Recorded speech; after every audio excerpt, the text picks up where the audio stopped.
বিগত কয়েকদিন ধরে আরজিকর কাণ্ড নিয়ে গোটা পশ্চিমবঙ্গ উত্তাল হয়ে আছে।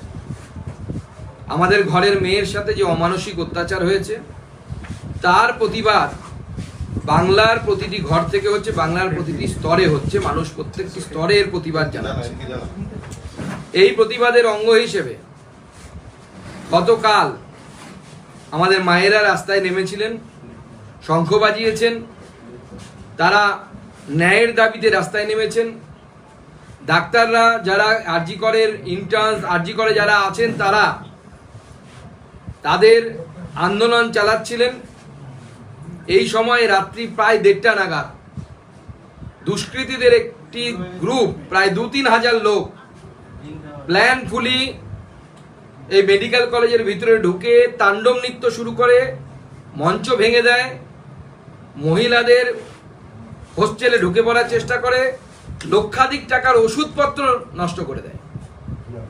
এই প্রত্যেকটি ঘটনা প্রমাণ করছে যে পশ্চিমবঙ্গের মুখ্যমন্ত্রী ল অ্যান্ড অর্ডার সামলাতে সম্পূর্ণরূপে ব্যর্থ হয়েছে। তাই আমাদের নির্যাতিতা অভয়ার ন্যায়ের দাবিতে এবং এই মাননীয় মুখ্যমন্ত্রী, আমি মাননীয় বলছি এখনো, মাননীয় মুখ্যমন্ত্রীর পদত্যাগের দাবিতে ভারতীয় জনতা পার্টি আগামীকাল থেকে বেশ কয়েকটি আন্দোলন শুরু করছে। আগামীকাল 2টো থেকে প্রতি জেলায় জেলায় ভারতীয় জনতা পার্টি রাস্তা অবরোধ করবে এবং আমরা সাধারণ মানুষকে আমরা আহ্বান জানাচ্ছি 2টো থেকে 4টে এই 2 ঘন্টা আপনারাও আপনাদের কর্মস্থল, দোকান, বাজার 2 ঘন্টা প্রতীকী রূপে বন্ধ রাখুন। আমরা কাউকে জোর করব না, আমরা কোনো বন্ধ করতে যাব না, কিন্তু আমরা মানুষকে আহ্বান জানাচ্ছি আপনারা সামাজিকভাবে এর প্রতিবাদ করুন, ঝান্ডা ছাড়া করুন, নিজের মতো করে করুন। 2টো থেকে 4টে এই 2 ঘন্টা আপনাদের ব্যবসা, দোকান, যেখানে যারা চাকরি করেন তারা পেন ডাউন করুন, সামাজিক কর্মবিরতি পালন করুন সেই মেয়ের, আমাদের ঘরের মেয়ের ন্যায় তথা জাস্টিসের দাবিতে।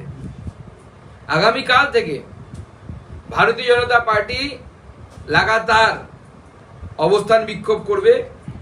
সেখানে আমি, ভারতীয় জনতা পার্টির অন্যান্য নেতৃত্ব, আমাদের সম্মানীয় বিরোধী দলনেতা দিলীপ ঘোষ, বিরোধী দলনেতা শুভেন্দু অধিকারী, প্রাক্তন সভাপতি দিলীপ ঘোষ এবং অন্যান্য নেতৃত্ব যারা আছেন, রাজ্যসভার সাংসদ শ্রমিক ভট্টাচার্য থেকে প্রাক্তন সভাপতি রাহুল সিনহা থেকে শুরু করে সমস্ত স্তরের নেতৃত্ব দিয়ে আমরা লাগাতার আগামী দিনে অবস্থান বিক্ষোভ শুরু করব। মুখ্যমন্ত্রীর পদত্যাগের দাবিতে আমাদের এই অবস্থান বিক্ষোভ শুরু হবে এবং কাল থেকে সেটা শুরু হবে। তাতেও যদি মুখ্যমন্ত্রী না টলেন বা ওনার যদি সম্বিত ফিরে না আসে, ওনার এখন মনে হচ্ছে বাংলাদেশের মতো স্থিতি করার চেষ্টা করছে বিরোধী দল, উনি নাকি ক্ষমতার লোভী নন, তাহলে তার যে অপদার্থতা, তার যে প্রশাসনের কোল্যাপস যে অবস্থা, তার দায় তাকে নিতে হবে। তার পুলিশ মিডিয়াকে দায়ী করে, বিরোধী দলকে দায়ী করে বেশি দিন টিকতে পারবে না। তাদেরকে তাদের নিজের দায়িত্ব নিতে হবে এবং দায়িত্ব নিয়ে নিজের কাজ করতে হবে অথবা পদত্যাগ করতে হবে। এছাড়াও আগামীকাল সন্ধেবেলায় আমাদের মহিলা মোর্চা সর্বভারতীয় সভানেত্রী ভানতী আক্কা বা ভানতী দিদি তিনি আসছেন। তার নেতৃত্বে আমাদের মহিলা মোর্চা হাজরা মোড় থেকে মুখ্যমন্ত্রীর বাড়ি পর্যন্ত মিছিল করবে, মোমবাতি এবং মশাল মিছিল করবে। কালকেই হবে এটা, বিকেল 4টে থেকে আমরা মুখ্যমন্ত্রীর বাড়ির অভিমুখে আমাদের মহিলা মোর্চা করবে, মহিলারা করবে এবং যথারীতি অবস্থান চলবে। মুখ্যমন্ত্রী যদি এতেও তিনি সম্বিত ফিরে না পান, আগামী দিনে প্রয়োজনে আমরা স্বাস্থ্য ভবনের ঘেরাও করব। একগুচ্ছ কর্মসূচি। আমি আবার প্রথম থেকে বলছি, কাল প্রায় সকাল 11টা থেকে, পরে আপনাদেরকে এক্সাক্ট টাইম দিয়ে দেওয়া হবে, আমরা অবস্থান শুরু করব এবং সেই অবস্থান আরজিকরের কাছাকাছি জায়গায় হবে। আমরা আপনাদের সাথে স্থান বলে দেবো এবং আমি কাল নিজে রাত্রিবেলা অবস্থান করব, রাত্রিবেলা থাকবো, গোটা রাত থাকবো প্রয়োজন, এবং আমাদের কর্মীরাও থাকবে, অন্যান্য নেতৃত্বরাও আস্তে আস্তে সবাই একে একে যোগদান দেবে।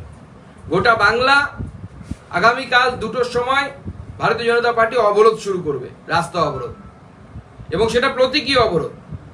এবং তার সাথে সাথে আমরা মানুষকে আহ্বান জানাচ্ছি যে আপনারা এই আন্দোলনের সাথে সলিডারিটি দেখিয়ে আপনারা পাশে আছেন, ন্যায়ের দাবিতে আপনারা 2 ঘন্টা আপনাদের কর্মবিরতি পালন করুন, 2 ঘন্টা আপনার দোকানপাট বন্ধ রাখুন, তাহলে আমরা আমার মেয়েদেরকে জবাব দিতে পারবো।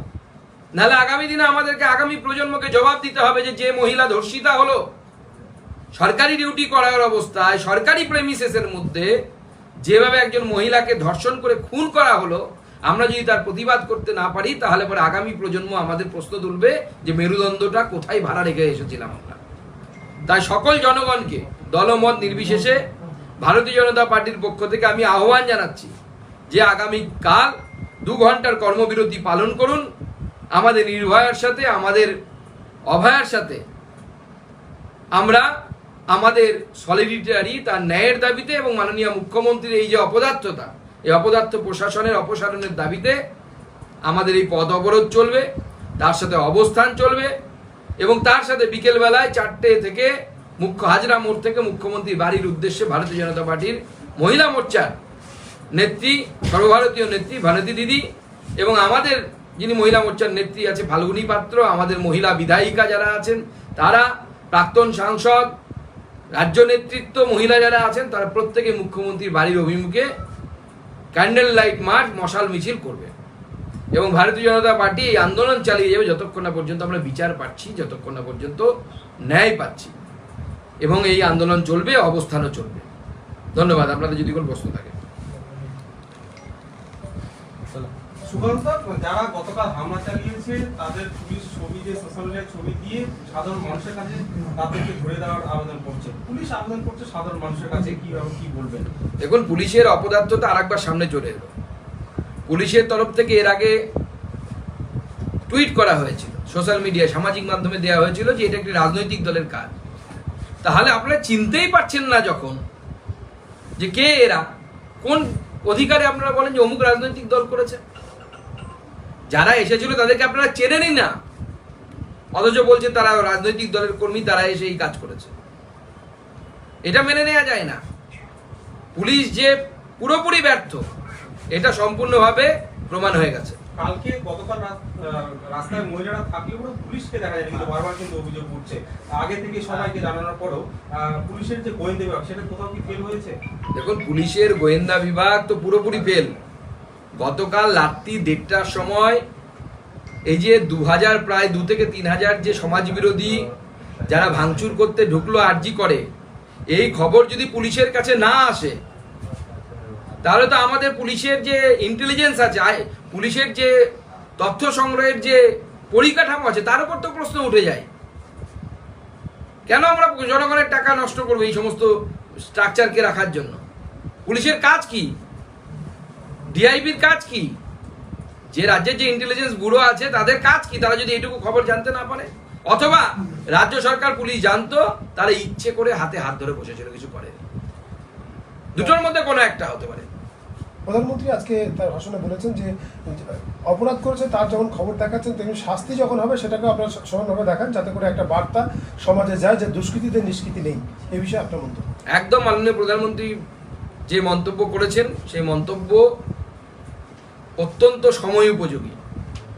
তার কারণ হচ্ছে যে সাজাগুলো হচ্ছে সেই সাজাগুলোকে সেই সময়, ধরুন কোনো একটি ধর্ষণের ঘটনা ঘটলো, যেমন এই আরজিকর কাণ্ডে হয়েছে, যখন এই অপরাধী সাজা হবে সেটাকেও ফলাও করে মিডিয়ার দেখানো উচিত, যাতে সমাজের মধ্যে যারা এই ধরনের দুষ্কৃতী আছে তাদের মনে একটা ভয় জাগে যে আমি যদি এই ধরনের কোনো অপরাধ করি তাহলে আমার মৃত্যুদণ্ড পর্যন্ত হতে পারে।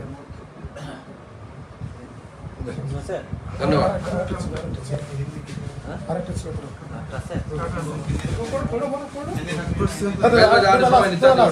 মহিলাদের উপর অত্যাচার হলে বলছে যে আপনার আজকে একজন নার্স